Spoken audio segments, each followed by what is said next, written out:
भाजपचेच अध्यक्ष उपाध्यक्ष महापौर हे भाजपचेच होणार आहेत आणि त्यांना सुद्धा ज्या ज्या गोष्टी जाहीरनाम्यामध्ये आम्ही व्यक्त केलेल्या आहेत त्या बाबतीमध्ये त्यांच्याकडून मदत करण्याची अपेक्षा व्यक्त केली. त्यांनी सुद्धा बरीचशी पत्र मी त्यांना दिली नांदेड महापालिकेसंदर्भातली, त्याचं त्यांनी बरेचसे त्याच्यामध्ये स्वतःच्या स्वाक्षरीने एन्डोर्समेंट केलेलं आहे आणि त्याचा पाठपुरावा आम्ही करून नांदेड शहराला जे आम्ही लोकांना कमिट केलं आहे नांदेडच्या शहराच्या विकासामध्ये आम्ही अग्रेसर राहू, पुढे राहू, सकारात्मक राहू. तर मी आणि गोपछेडीजी आणि सर्व आमदार मिळून नांदेड शहराचा कायापालट करण्याचा प्रयत्न करणार. उद्योजक, गरीब, वंचित आणि सर्व समाज घटकांना पाठबळ देण्याचे भरीव प्रयत्न या अर्थसंकल्पातून झालेले आहेत. केंद्र सरकारने सादर केलेला अर्थसंकल्प हा 3 कर्तव्यावर आधारित आहे. आर्थिक वाढीला वेग देणे आणि हा वेग कायम राखणे हे सरकारचं प्रथम कर्तव्य आहे. त्यासाठी अर्थसंकल्पात विविध क्षेत्रांची क्षमता वाढवण्यावर लक्ष केंद्रित करण्यात आलेलं आहे. त्यानुसार भारताला जागतिक जैव औषध निर्मिती केंद्र बनवण्यासाठी अर्थसंकल्पामध्ये बायोफार्मा शक्ती ही योजना तयार करण्यात आलेली आहे. इंडिया सेमीकंडक्टर मिशन 2 सुरू करण्याची घोषणा सुद्धा या अर्थसंकल्पात झालेली आहे. इलेक्ट्रॉनिक्स घटक उत्पादन योजनेसाठी तरतूद 40,000 कोटी रुपये करण्यात आलेली आहे. देशांतर्गत रासायनिक उत्पादन वाढवून आयात अवलंबित कमी करण्यासाठी 3 समर्पित केमिकल पार्क स्थापन करण्यासाठी राज्यांना सहाय्य करणारी योजना ही देखील सुरू करण्यात आली जाणार आहे. खादी, हातमाग व हस्तकला बळकट करण्यासाठी महात्मा गांधी ग्राम स्वराज उपक्रम हा सुद्धा पारंपरिक औद्योगिक क्लस्टर पुनरुज्जीवित करण्यासाठी विशेष योजना राबवली जाणार आहे. MSME ला उद्योग अधिक प्रोत्साहन देण्यासाठी पावलं उचलण्यात आलेली आहेत. पायाभूत सुविधांना व पर्यायाने रोजगार निर्मितीला चालना देण्यासाठी गेल्या आर्थिक वर्षात 12.2 लाख कोटी रुपयांचा सार्वजनिक भांडवली खर्च करण्याचा निर्धार केंद्र सरकारने या अर्थसंकल्पातून व्यक्त केलेला आहे. जनतेच्या आशा आकांक्षा पूर्ण करणे सरकारचे दुसरे कर्तव्य आहे.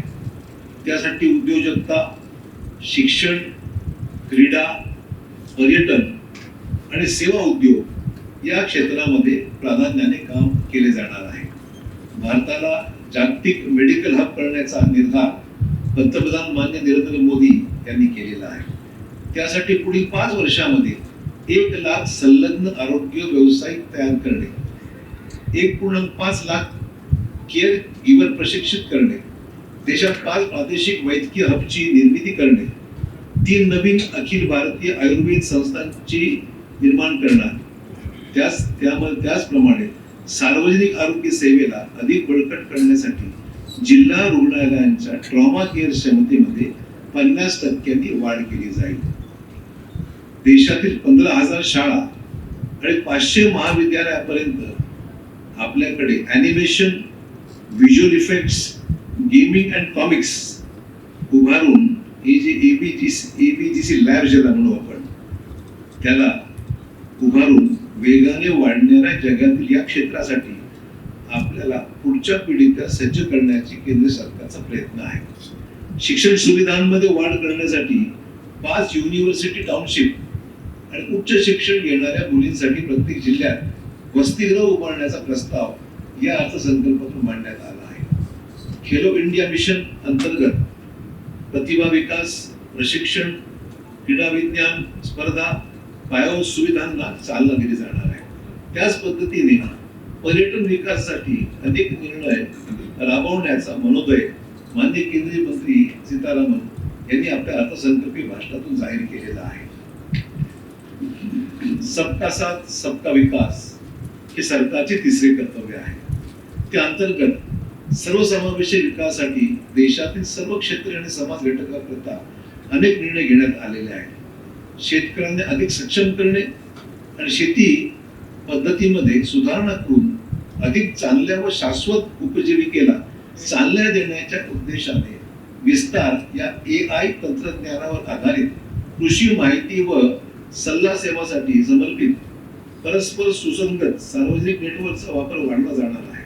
त्याचप्रमाणे 500 जलाशय व अमृत सरोवर तयार करणे, पशुसंवर्धन उद्योजकतांना चालना देण्यात येणार आहे. भारतातील महिला उद्योजक जे आहेत त्यांचा वेग कायम करण्यासाठी एक महत्वपूर्ण पुढील टप्पा यंदाच्या अर्थसंकल्पात जाहीर झाला आहे. लखपती दीदी कार्यक्रमाने या दिशेने भक्कम पाया घातला जात आहे.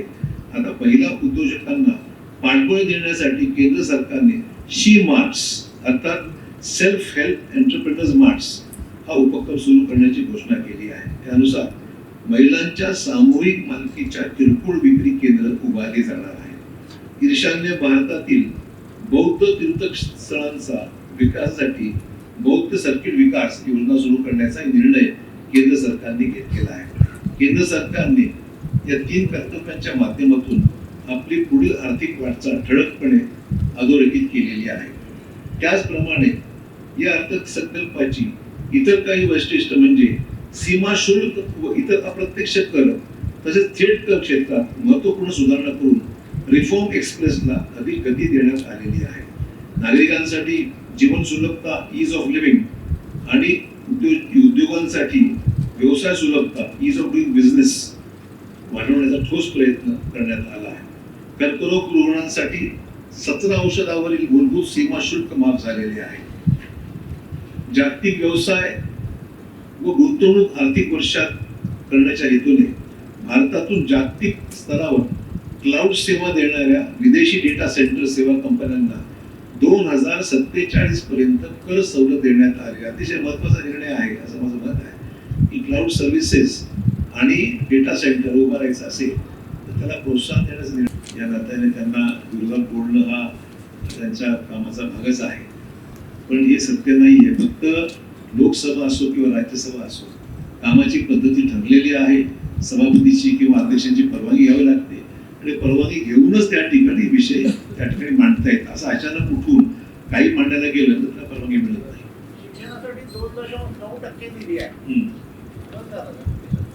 असं आहे की बजेट एकदा प्रोव्हिजन झाल्यानंतर पैसे कमी पडले तर पैसे वाढतात ना. बजेट प्रोव्हिजन होणं महत्वाचं आहे. दरवर्षी कमी नाही. माझ्याकडे मागच्या आकडेवारी नाही म्हणून त्यात स्पष्टीकरण देऊ शकत नाही. मला सांगायचं एवढंच आहे, एखादी वस्तू, एखादा निर्णय, एखादी तरतूद सुरुवात झाली बजेटमध्ये, टोकन प्रोव्हिजन जरी 1000 रुपये टोकन प्रोव्हिजन जरी असली तरी ती कालांतराने तरतूद हेड ओपन झालं की आपोआप पैसे मिळत जातात. त्यामुळे आता सुरुवातीला तुम्हाला त्याची तरतूद कमी वाटत असेल परंतु कालांतराने आवश्यकता तेवढे पैसे खर्च झाले आधी पैसे देता येतात. सप्लिमेंटरी डिमांड असतात ना मधल्या काळामध्ये, वर्षभरामध्ये सप्लिमेंटरी डिमांड असतात, त्यामुळे पैसे तरतूद करता येतात.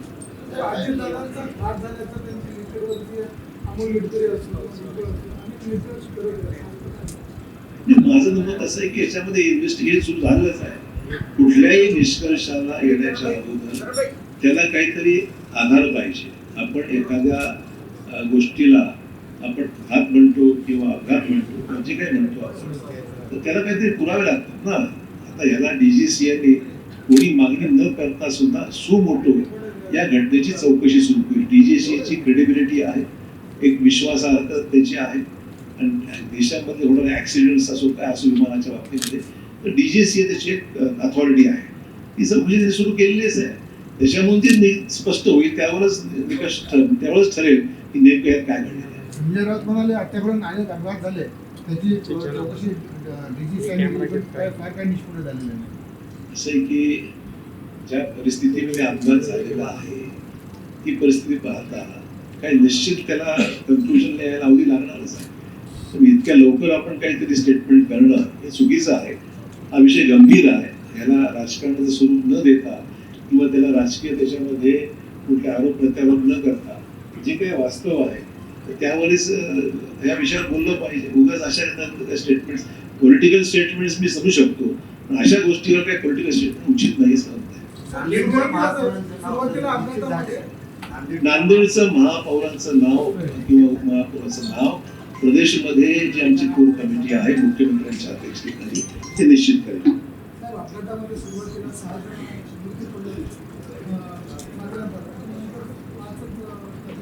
असं अपघाताचं स्वरूप एवढं गंभीर होतं आणि ज्या परिस्थितीमध्ये लोकांचे शव त्या ठिकाणी सापडले गेले त्यामुळे नेमके 5 होते का 6 होते हे मलाही सांगता येणार नाही.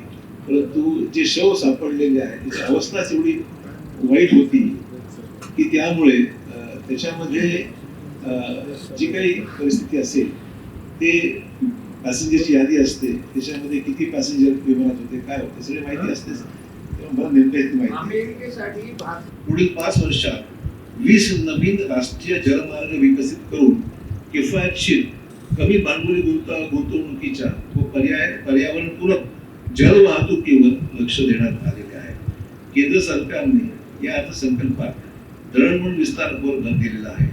दळणवळणासाठी तब्बल 5.98 लाख कोटी, संरक्षणासाठी 5.94 लाख कोटी, ग्रामीण विकासासाठी 2.73 लाख कोटी, कृषी व संलग्न क्षेत्रासाठी 1.62 लाख कोटी, शिक्षणासाठी 1.39 लाख कोटी, ऊर्जासाठी 1.09 लाख कोटी, आरोग्यासाठी 1.04 लाख कोटी, नगर विकासासाठी 85,522 कोटी, सामाजिक कल्याणासाठी 65,365 कोटी अशा काही सांगण्यासारख्या भरीव तरतुदी सुद्धा करण्यात आलेल्या आहेत. मुंबई पुणे व पुणे हैदराबाद देशातील 7 हाय स्पीड रेल्वे अर्थात बुलेट ट्रेनची घोषणा झाली आहे. हे प्रकल्प पूर्ण झाल्यानंतर मुंबई ते पुणे प्रवासासाठी 48 मिनिट तर पुण्याहून हैदराबादसाठी 1 तास 55 मिनिट इतका वेळ लागणार आहे. म्हणजे वेळेची बचत होणार आहे. High speed train bullet train त्या ठिकाणी जाणार आहे. महाराष्ट्रातील रेल्वे विकासासाठी या अर्थसंकल्पात विक्रमी 23,926 कोटी रुपयांची तरतूद करण्यात आलेली आहे. महाराष्ट्रात सध्या 1.70 लाख कोटी रुपयांची रेल्वे विकासाची कामे प्रगतीपथावर आहेत. रेल्वे स्थानकाबद्दल आधुनिकरणासाठी 5,675 कोटी रुपयांची गुंतवणूक केली जाणार आहे. मागील 12 वर्षात सुमारे 2,400 किलोमीटर ट्रॅकचे बांधकाम तर 3,744 किलोमीटर रेल्वे मार्गाचे विद्युतीकरण पूर्ण झालेले आहे. राज्यातील 100% ब्रॉडगेज रेल्वे मार्गाचे आता विद्युतीकरण झालेले आहे. आज महाराष्ट्रात 12 वंदे भारत एक्सप्रेस तर 5 अमृत भारत एक्सप्रेस धावत आहे.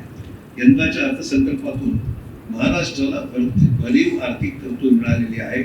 डेव्होल्युशन ऑफ टॅक्सेस माध्यमातून महाराष्ट्राला सुमारे 98,306 कोटी रुपये केंद्र सरकारकडून मिळणार आहेत. महाराष्ट्रासाठी ग्रामीण रस्ते प्रकल्पासाठी 378 कोटी रुपये मंजूर करण्यात आलेले आहेत.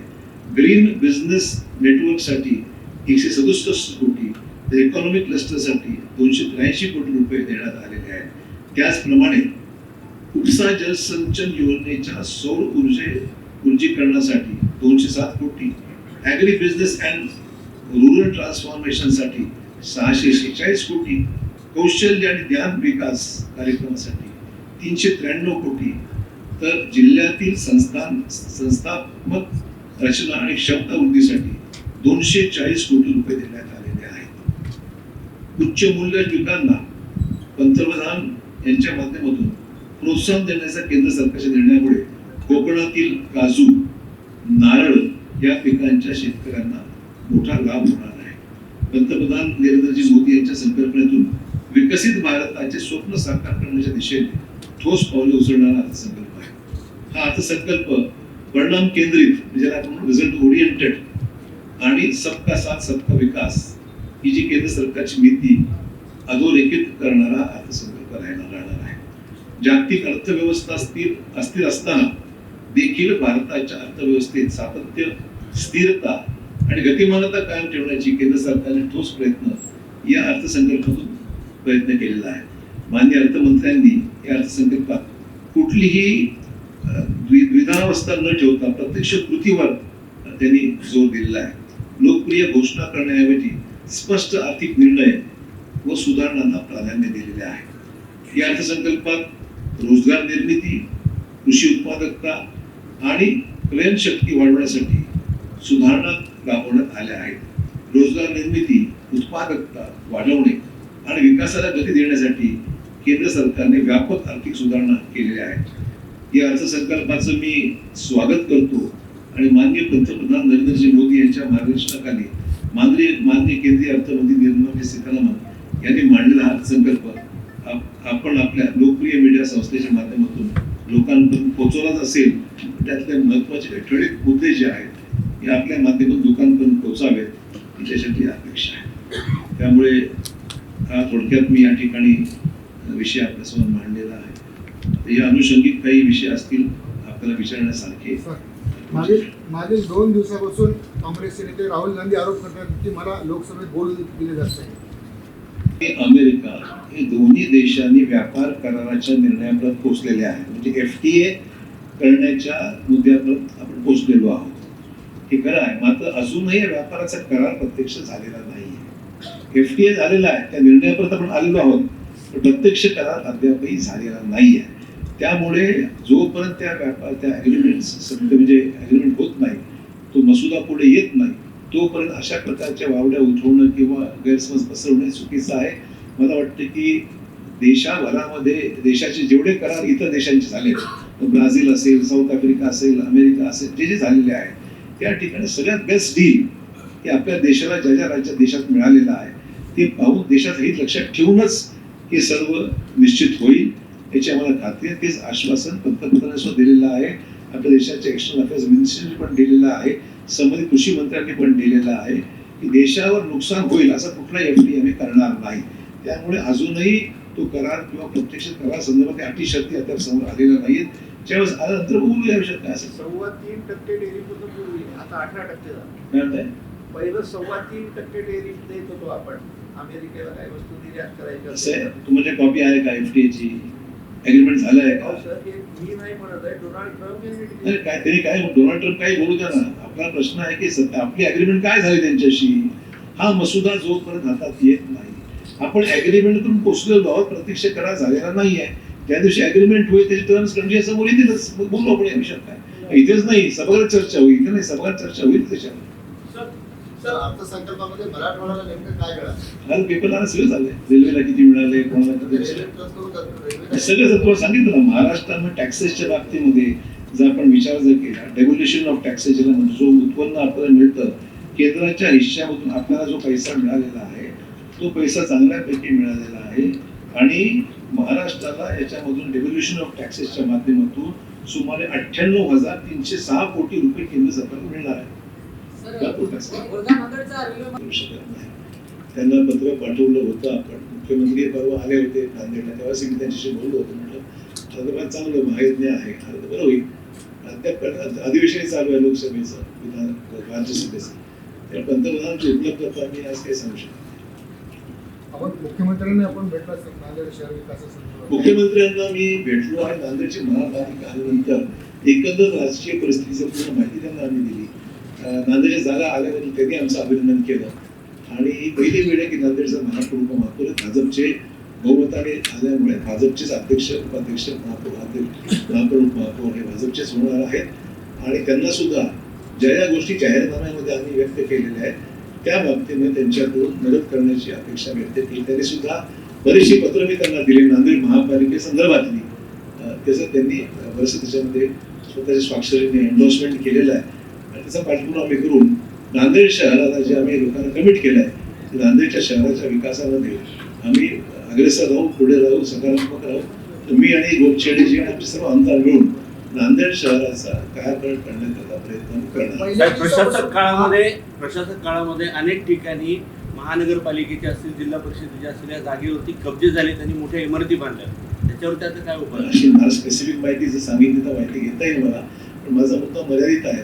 ज्या ज्या ठिकाणी शासकीय जागेवर किंवा हे अतिक्रमण आहेत ती प्राधान्याने सार्वजनिक कामासाठी असलेली जी आरक्षण असतील तर करावं लागतील.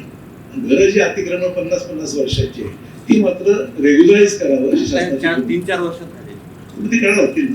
जी जुनी अतिक्रमणं आहेत ज्याच्यावर वसाहती बसलेल्या आहेत, घरं आहेत, ती रेग्युलराईज करण्याचं शासनाचं धोरण आहे. त्यामुळे ते रेग्युलराईज होतील. पण ज्या ठिकाणी नुकतीच काही अतिक्रमण झाले असतील आणि शासनाच्या किंवा महापालिकेच्या ज्या महत्वाच्या जागा आहेत ते काढावं लागतील. सर एनटीसीची जागावर मोठ्या प्रमाणात विस्तारीकरणाचं काम चालू आहे आजच्या भागामध्ये. म्हणजे रनवेचा वाढ करतोय आपण.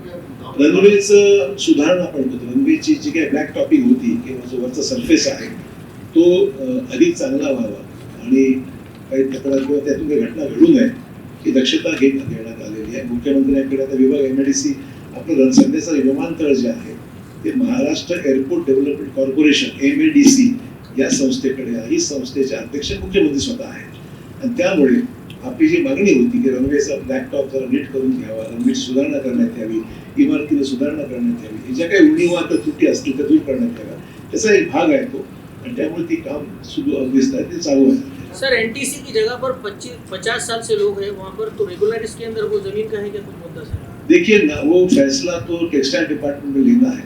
अभी भी वो विषय नेशनल टेक्सटाइल कॉर्पोरेशन के तहत वो इशू है. जब तक वो इशू उनके लेवल पे धोरणात्मक निर्णय होता नहीं है तब तक कहना मुश्किल है. पर मेरी खुद की राय अलग है क्योंकि वहाँ लोग बसे हुए कई सालों से, अतिक्रमण रोज बढ़ते जा रहा है वहाँ पर. तो वहाँ पर की जगह पर हमने जैसे BSUP में मकान नांदेड़ महापालिका में बनाए थे, उसी तरह NTC ने वो जगह महापालिका को स्टेट गवर्नमेंट को देनी चाहिए और उसके ऊपर लोगों को मकान बनाकर अगर आप देंगे, जो लोग झुग्गी झोपड़ी में रह रहे हैं, लोग मकान बना नहीं पा रहे हैं खुद का, ना कुछ विकास होने पा रहा है, तो वहाँ कंस्ट्रक्शन करके वो जगह अगर NTC ने गवर्नमेंट को दे दी, उसका विकास करने के लिए जगह शुरू हो जाएगी.